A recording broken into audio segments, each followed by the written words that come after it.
Good morning friends.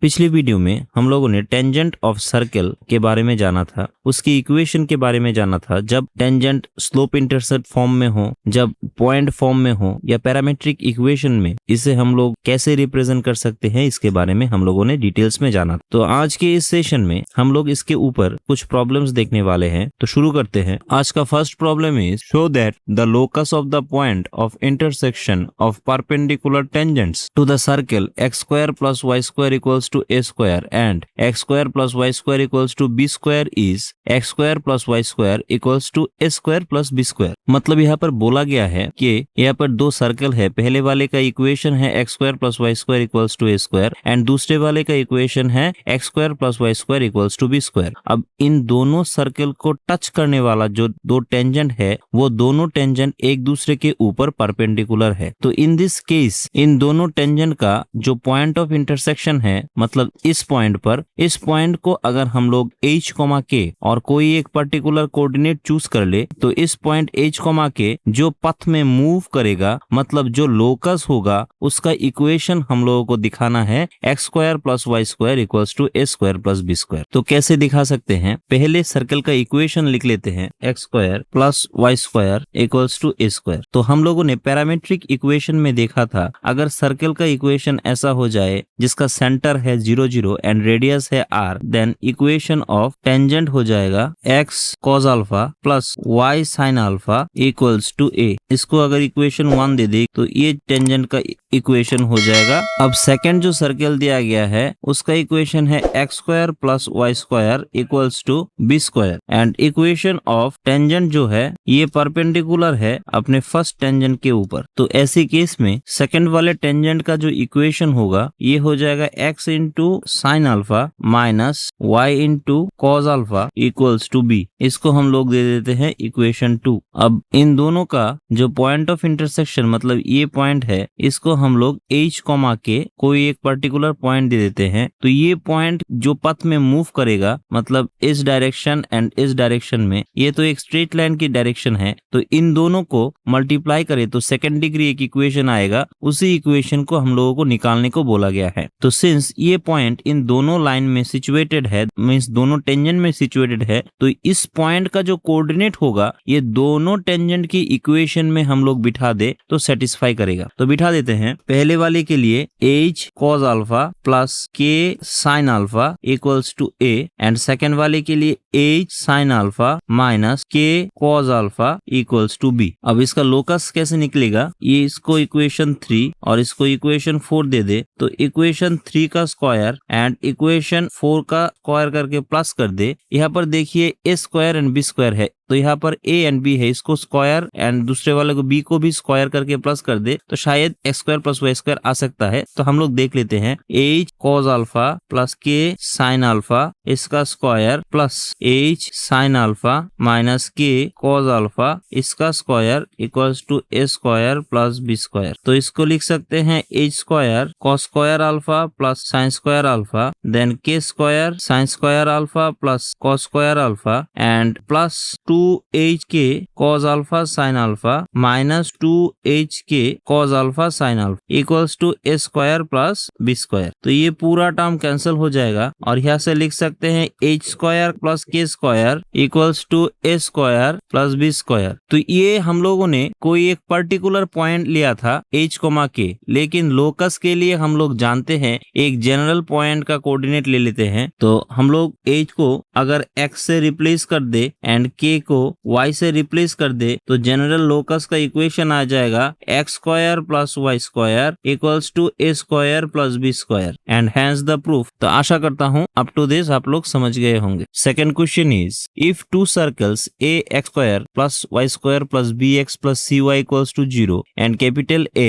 xy plus y square plus capital bx plus capital cy equals to 0 touch each other then show that bc equals to cb। इसे हम लोग कैसे दिखा सकते देखते हैं। तो पहले वाले सर्कल का इक्वेशन दिया गया है ax² plus y² plus bx plus cy equals to 0 and second वाले सर्कल का इक्वेशन दिया गया है capital A x² plus y² plus capital bx plus capital cy equals to 0। यहाँ पर हम 0 0 पुट कर दे दोनों सर्कल पर तो left hand side and right hand side both equation के लिए ट्रू होगा। तो हम लोग यहाँ से बोल सकते हैं कि both circles passes through origin. तो हम लोग यहाँ से ये भी बोल सकते हैं कि since two circles touch each other तो they have common tangent at origin. Picture को आप लोग ऐसे एज्यूम कर सकते हैं कि ये दोनों सर्कल ऐसे ओरिजिन में एक दूसरे को टच करता है, ये अगर एक कोऑर्डिनेट ग्राफ हो जाए। Therefore the tangents at origin of to circles हो जाएगा। पिछले दिन हम लोगों ने देखा था कि सर्कल का जनरल इक्वेशन अगर ऐसा हो x² plus y² plus 2gx plus 2fy plus c equals to 0 तो सर्कल के कोई एक पर्टिकुलर पॉइंट ऑफ कांटेक्ट अगर x1 y1 हो तो सर्कल का टेंजेंट का इक्वेशन हो जाता है x1 plus y1 plus g into x plus x1 plus f into y plus y1 plus c equals to 0। In the similar way पहले वाले सर्कल का इक्वेशन दिया गया है ax² plus ay² plus bx plus cy equals to 0। तो इसे ऐसे divide कर दे तो x² plus y² plus b by ax plus c by a into y equals to 0। और सिंस ये दोनों सर्कल एक दूसरे को ओरिजिन में टच करते हैं तो टेंजेंट जो होगा वो ओरिजिन से पास करेगा। मतलब 0 0 इस पॉइंट से हम लोगों को टेंजेंट का इक्वेशन निकालना है। तो टेंजेंट की इस इक्वेशन में बिठा दे तो हो जाएगा x इंटू x1 की जगह 0 प्लस y इंटू y1 की जगह 0 प्लस इस इक्वेशन को यहाँ पर 2 दे दे एक एक्स्ट्रा तो यहाँ पर नीचे भी 2 आ जाएगा और यहाँ पर 2 दे दे तो यहाँ पर नीचे भी 2 आ जाएगा। तो इसे लिख सकते हैं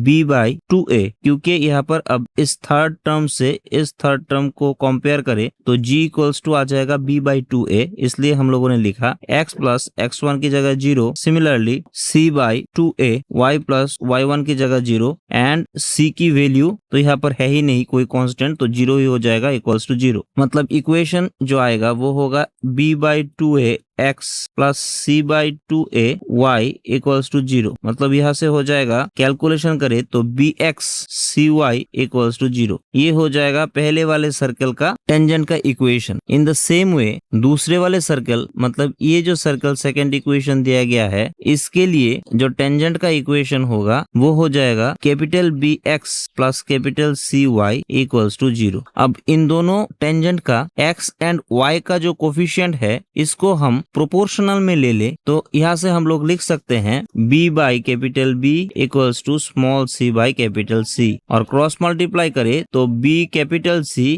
equals to small c capital B और यही हम लोगों को प्रूफ करना and hence the result. Third question is the circles which can be drawn to pass through 1, 0 and 3, 0 touch the y-axis, intersect at an angle theta, then show that cos theta is equals to -1/2। मतलब यहाँ पर दिया गया है कि यहाँ पर दो सर्कल है जो इसको अगर a पॉइंट दे दे और इसे अगर b पॉइंट दे दे तो इसका कोऑर्डिनेट हो जाएगा 1, 0 एंड इसका कोऑर्डिनेट हो जाएगा 3, 0। तो कोऑर्डिनेट एक्सिस में इन दोनों पॉइंट को टच करके और इंटरसेक्ट करके पास होता है। अब इस इंटरसेक्टिंग पॉइंट ए के साथ इस दोनों सर्कल का सेंटर मिलकर जो एंगल क्रिएट करता है वो है थीटा। तो पहले वाले सर्कल के सेंटर को C1 एंड दूसरे वाले सर्कल के सेंटर को C2 दे देते हैं तो यहाँ से आ जाएगा angle C2A C1 equals to theta. ऐसे में आप लोगों को दिखाना है इस cos थीटा का वैल्यू जो है वो -12 के बराबर आ जाएगा। तो यहाँ से C2 एंड C1 को हम लोग ज्वाइन कर देते हैं तो C1 एंड C2 मिलकर बाइसेक्ट हो जाएगा एक्स एक्सिस के द्वारा। मतलब यहाँ पर कोई एक पॉइंट D ले ले तो यहाँ से लिख सकते हैं C1D इक्वल्स टू C2D, जहाँ पर C1 C2 परपेंडिकुलर है AB लाइन के ऊपर। अब सर्कल में कोई एक कॉर्ड ऐसा हो और सेंटर से एक परपेंडिकुलर ऐसा ले ले तो हम लोग जानते हैं सेंटर से जो परपेंडिकुलर लाइन आएगा वो इस कॉर्ड को समान दो भागों में भाग कर देगा। मतलब AO इक्वल्स टू OB हो जाएगा। इन द सेम वे हम लोग यहाँ से लिख सकते हैं AD इक्वल्स टू DB। तो AB का जो लेंथ है वो है एक्स एक्सिस का यहाँ पर लेंथ है A पॉइंट में 1 एंड B पॉइंट में लेंथ है 3। तो यहाँ यहाँ से बन जाएगा 3 - 1 equals to 2। Since AD equals to DB है तो D is the mid point of AB, तो यहाँ से AD इक्वल्स टू हो जाएगा 2/2 इक्वल्स टू 1 यूनिट। अब इस पॉइंट को अगर हम ओरिजिन कंसीडर करें तो OD का जो लेंथ होगा उसे हम लोग लिख सकते हैं OA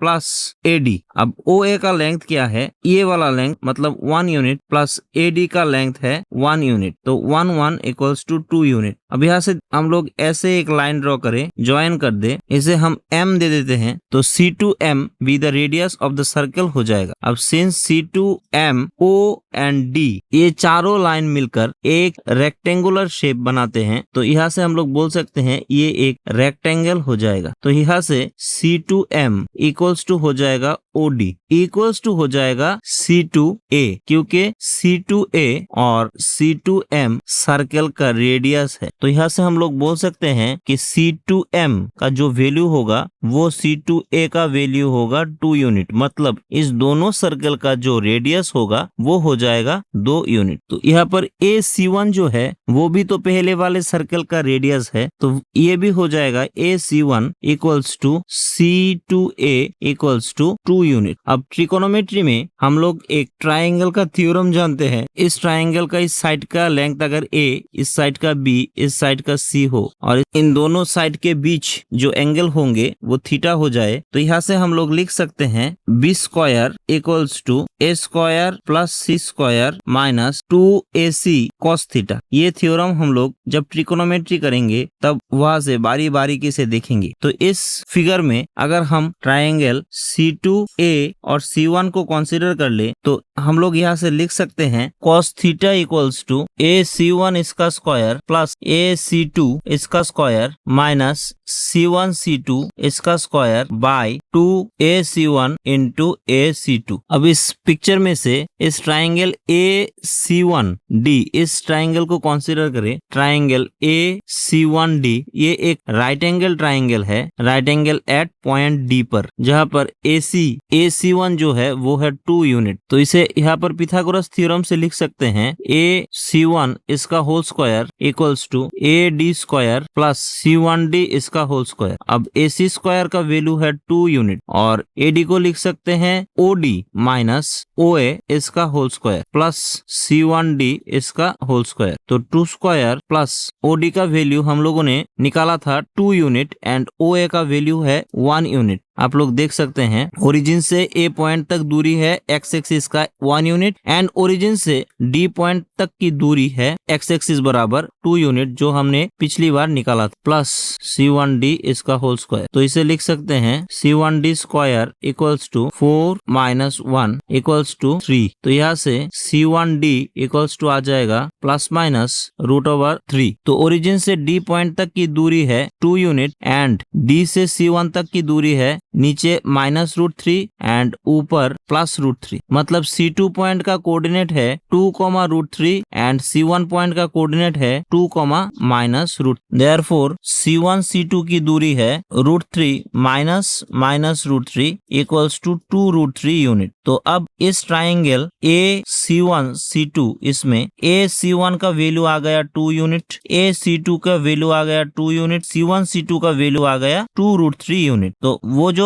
फॉर्मूला हम लोगों ने बोला था कि cos theta equals to AC1 square plus AC2 square minus C1 C2 इसका whole square by 2AC1 AC2 इसमें बिठा दे तो लिख सकते हैं 2 स्क्वायर हो जाएगा 4, फिर से 2 स्क्वायर हो जाएगा 4 माइनस 2√3 इसका होल स्क्वायर बाय 2 × 2। तो कैलकुलेशन करने पर आ जाएगा 8 - 12 बाय 8। तो इसे लिख सकते हैं -1/, एंड हैंस प्रूव। तो ऐसे हम लोगों ने आज 3 प्रॉब्लम देखा। नेक्स्ट डे और कुछ देखेंगे, तो तब तक के लिए thank you and good bye.